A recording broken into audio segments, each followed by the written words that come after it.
নমস্কার সবাইকে, আমি তোমাদের সবার প্রিয় দিশিতা দিদিভাই। তো দেখো, আজকে ছিলাম কোর্টে।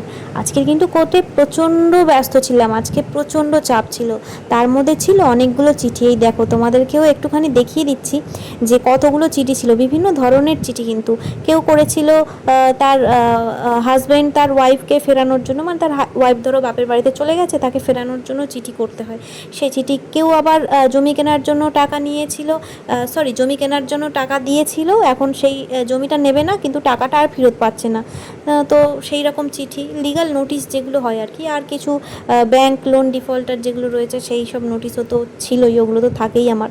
তো সেই সব করতে করতে আজকের একদম সারাদিন সময় চলে গেছে, সারাদিন এই সব করে করেই টাইম পার হয়ে গেছে। আর তারপরে তো কোর্টের কাজ ছিল। তার মধ্যে এই যে আপনারা ফোন করছেন, অনেকেই আপনারা আমাকে বলছেন ম্যাডাম ফোন ধরছেন না, আসলে প্রচণ্ড ব্যস্ত থাকি, কিছু মনে করবেন না আপনারা। সবাইকেই বলবো যে প্লিজ কিছু মনে করবেন না, আপনারা সন্ধ্যের পরে একটু ফোন করবেন, ওই সময়টা আমি ফ্রি থাকি, চেষ্টা করব সবাইয়ের ফোন ধরার। আর যদি আপনাদের এমার্জেন্সি থাকে আমার সঙ্গে সরাসরি আমার চেম্বারে চলে আসুন, এসে দেখা করুন। টাটা, বাই বাই, সবাই ভালো থাকবেন।